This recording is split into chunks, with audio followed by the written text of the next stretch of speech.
우리 함께 사도신경으로 우리의 신앙을 고백하면서 하나님 앞에 나아가도록 하겠습니다. 고백하겠습니다. 전능하사 천지를 만드신 하나님 아버지를 내가 믿사오며 그 외아들 우리 주 예수 그리스도를 믿사오니 이는 성령으로 잉태하사 동정녀 마리아에게 나시고 본디오 빌라도에게 고난을 받으사 십자가에 못 박혀 죽으시고 장사한 지 사흘 만에 죽은 자 가운데서 다시 살아나시며 하늘에 오르사 전능하신 하나님 우편에 앉아 계시다가 저리로서 산자와 죽은 자를 심판하러 오시리라. 성령을 믿사오며 거룩한 공예와 성도가 서로 교통하는 것과 죄를 사하여 주시는 것과 몸이 다시 사는 것과 영원히 사는 것을 믿사옵나이다. 아멘. 우리 찬송가 570장 주는 나를 기르시는 목자 함께 찬양하겠습니다.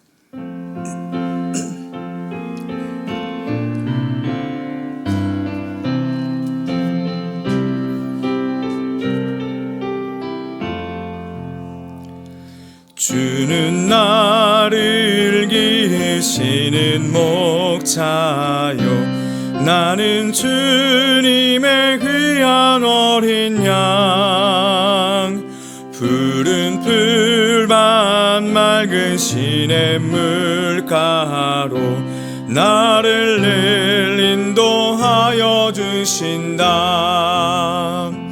주는 나의 좋은 목자 나는 그의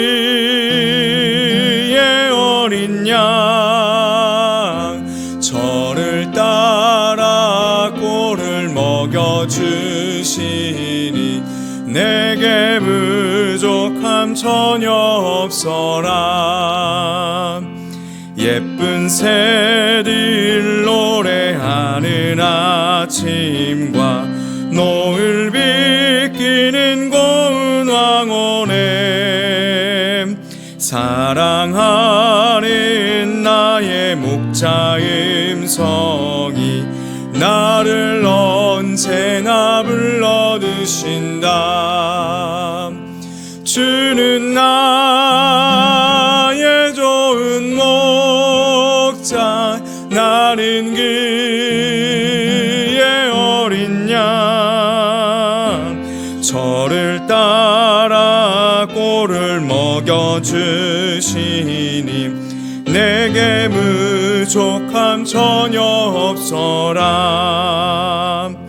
못된 짐승 나를 해치 못하고 거친 비바람 삼지 못하리. 나의 주님 강한 손을 펼치사 나를 주야로 지켜주신다. 주는 나의 좋은 목자 나는 그의 어린 양 저를 따라 꼴을 먹여주시니 내게 부족함 전혀 없어라. 아멘. 오늘 함께 살펴볼 말씀은 요한계시록 12장 1절에서 6절까지 말씀입니다. 요한계시록 12장 1절에서 6절까지 말씀입니다. 우리 교독에서 하나님의 말씀을 받겠습니다. 제가 먼저 읽습니다. 하늘에 큰 이적을 보이니 해를 옷 입은 한 여자가 있는데 그 발 아래에는 달이 있고 그 머리에는 12별의 관을 썼더라. 이 여자가 아이를 베어 해산하게 되매 아파서 애를 쓰며 부르짖더라. 하늘에 또 다른 이적이 보이니 보라 한 큰 붉은 용이 있어 머리가 7이요 뿔이 10이라. 그 여러 머리에 7 왕관이 있는데 그 꼬리가 하늘의 별 3분의 1을 끌어다가 땅에 던지더라. 용이 해산하려는 여자 앞에서 그가 해산하면 그 아이를 삼키고자 하더니 여자가 아들을 낳으니 이는 장차 철장으로 만국을 다스릴 남자라. 그 아이를 하나님 앞과 그 보좌 앞으로 올려가더라. 그 여자가 광야로 도망하매 거기서 1260일 동안 그를 양육하기 위하여 하나님께서 예비하신 곳이 있더라. 아멘. 우리가 요한계시록을 해석할 때 매우 중요하게 생각해야 하는 점이 있습니다. 요한계시록은 마지막 때를 어떤 시간적인 순서로 기록하지 않았다라는 점이죠. 사도 요한은 마지막 하나님의 심판을 반복적으로 기록하였고 또 순환적인 어떤 구조로 기록하였습니다. 7 심판을 기록하면서 7인 심판, 7 나팔 심판, 7 대접 심판으로 3번을 반복적으로 하나의 사건을 기록하였죠. 그리고 예수님의 재림에 대한 묘사를 7번 반복해서 순환적으로 기록을 하였습니다. 우리가 살펴보고 있는 심판은 어떤 시간적인 순서가 아니라 하나의 사건을 3번 반복해서 기록한 것이죠. 그리고 각 심판들에는 이러한 구조를 가지고 있습니다. 우리가 노래를 할 때 이렇게 앞부분에 벌스가 있고 또 코러스가 있는데 그 사이에 어떤 다른 리듬과 다른 가사로 부르는 브릿지라는 부분이 있습니다. 이와 마찬가지로 각 심판들 사이에는 이 브릿지가 존재합니다. 이것을 우리가 막간이라고 표현할 수가 있는데요. 7인 심판을 보면 첫 번째 인과 그리고 6째 인을 기록한 뒤에 막간으로 14만 4천에 대해서 기록을 하고 7째 인을 마지막으로 기록을 합니다. 그리고 7 나팔 심판을 보면 첫째 나팔과 6째 나팔까지 쭉 기록을 한 뒤에 막간으로 2 증인에 대해서 기록을 하고 7 나팔을 심판을 기록을 합니다.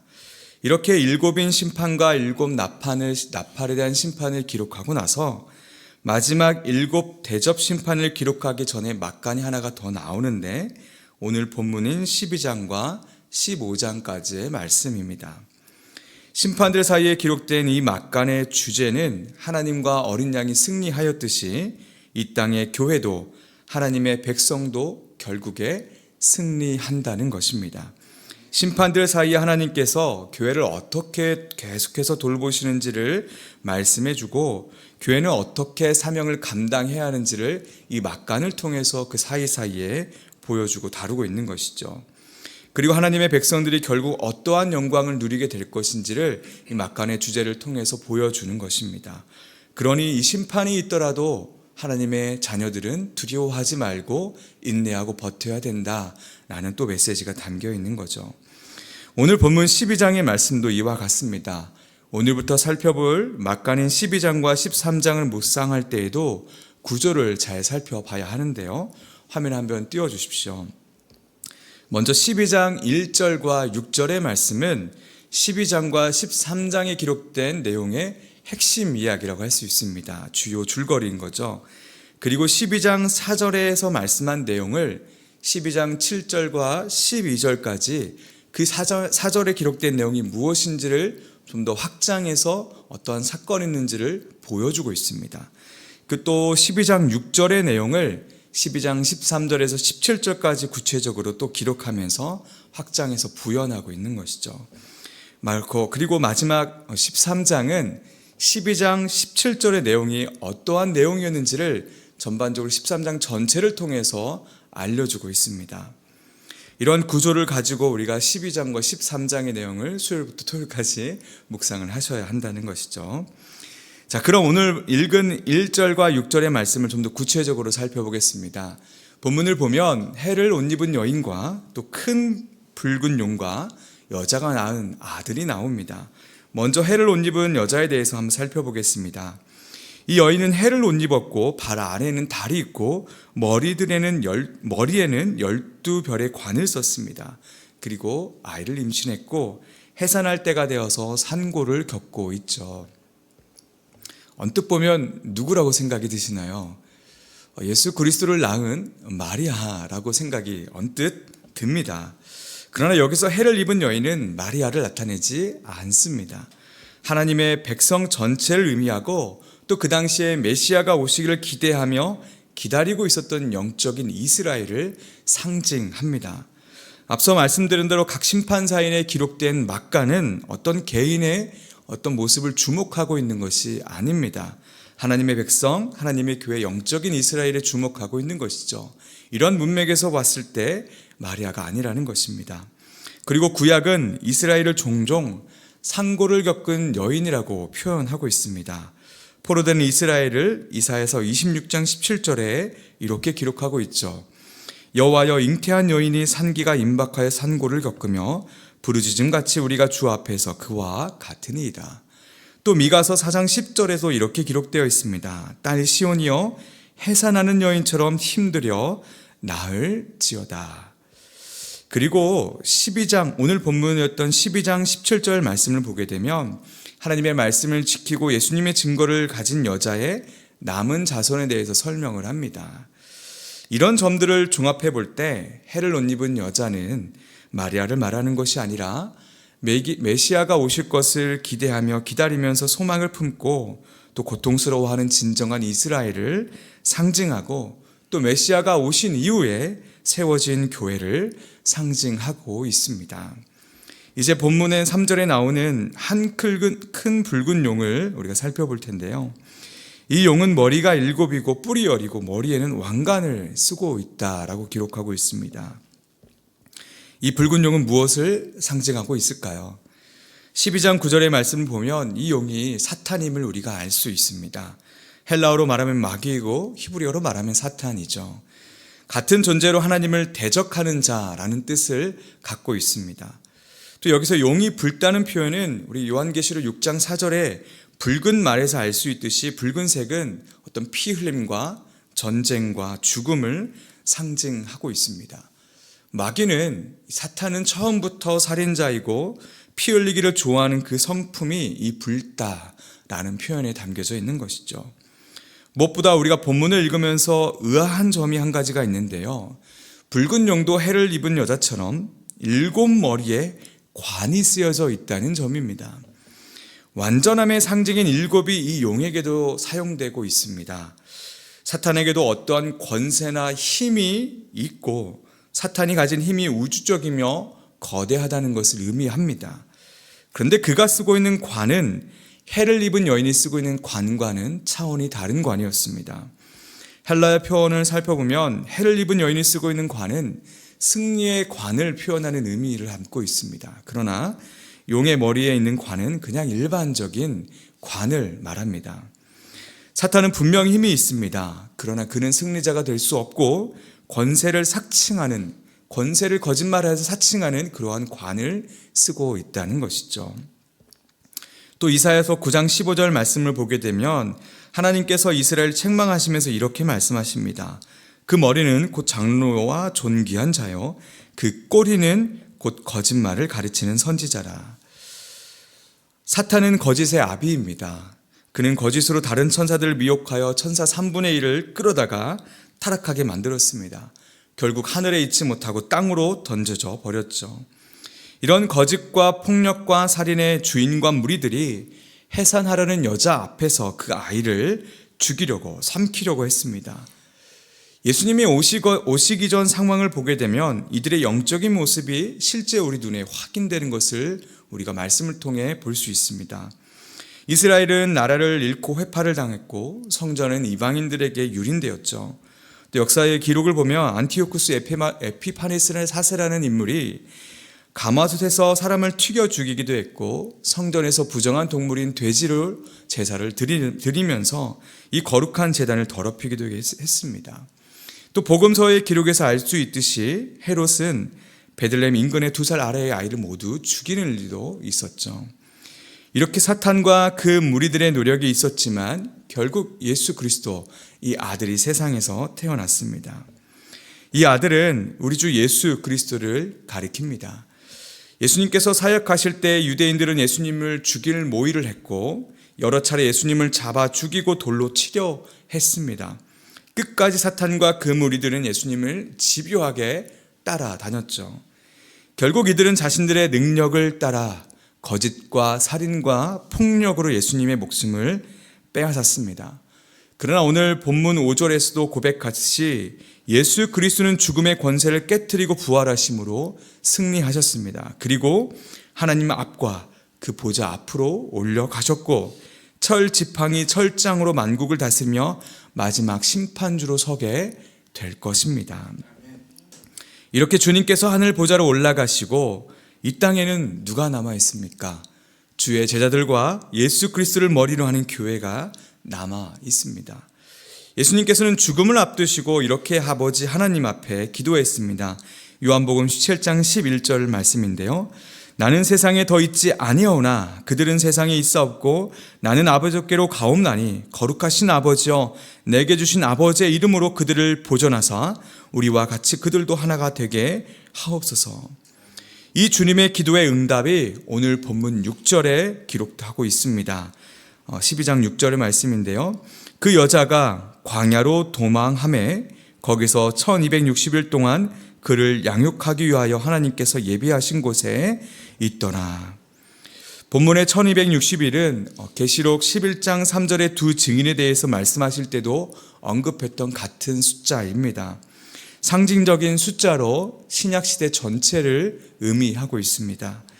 주님께서는 신약시대에 남은 여자와 또 여자의 후손인 교회를 그냥 내버려 두지 않으셨습니다.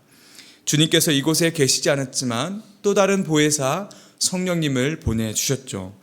성령님께서는 우리 안에 계심으로 우리는 함께 모여 거룩한 성전을 이루며 함께 웃고 함께 울며 그때를 바라보며 살아가게 되었습니다. 세상에 속하지 않은 자들인 것이죠. 그러나 우리는 아직 세상 안에 살아가고 있어서 사탄의 수많은 영적인 공격에 노출되어 있습니다.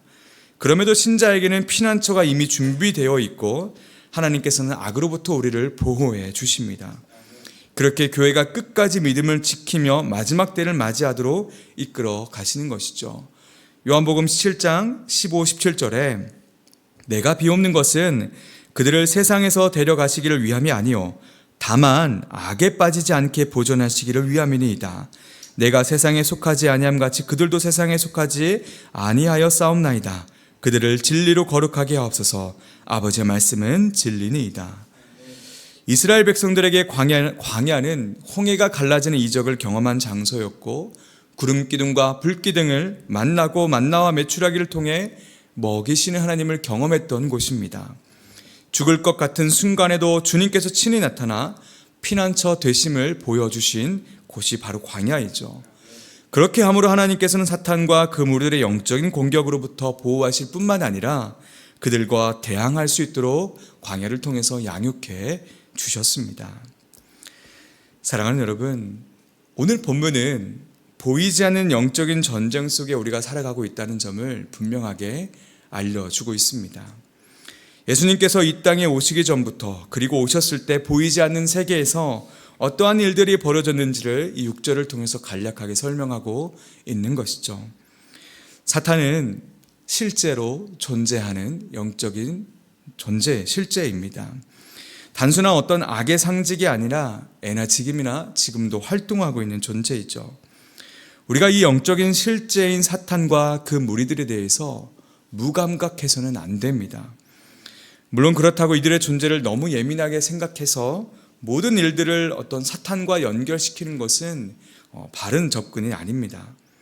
예를 들어서 우리가 가끔 음란마귀가 사람 안에 들어와서 잘못된 행동을 하게 된다라고 말할 때가 종종 있습니다. 그래서 우리가 잘못된 행동을 하게 될 때 그 이유와 책임을 사탄에게 돌리는 것이죠. 물론 사탄은 우리를 미혹하고자 여러 가지 안 좋은 환경을 만들기도 하고 우리 마음에 속삭일 때가 있습니다. 우리의 악한 본성을 딱 건드는 것이죠. 하나님이 참으로 너희에게 동산 모든 나무 열매를 먹지 말라 하시더냐. 그런데 잘못된 행동을 하고 결정하는 것은 누구입니까? 우리 자신입니다. 사탄의 책임이 아니라는 것이죠. 오늘 본문에서 우리가 정말 중요하게 생각하고 담아야 하는 것은 이제 앞으로도 구체적으로 살펴보겠지만 이러한 영적 전쟁에 우리가 살아가고 있다는 점입니다. 그리고 이 전쟁 속에서 우리는 환난과 고통과 고난을 경험하게 됩니다.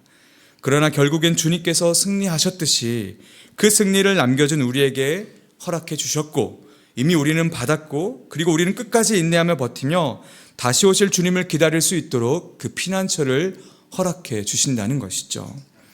마지막 시편 61편을 읽고 마치도록 하겠습니다. 내 마음이 약해질 때에 땅 끝에서부터 주께 부르짖으오리니 나보다 높은 바위에 나를 인도하소서. 주는 나의 피난처시요 원수를 피하는 견고한 망대이심이니이다. 내가 영원히 주의 장막에 머물며 내가 주의 날개 아래로 피하리이다. 함께 이 시간 기도하겠습니다.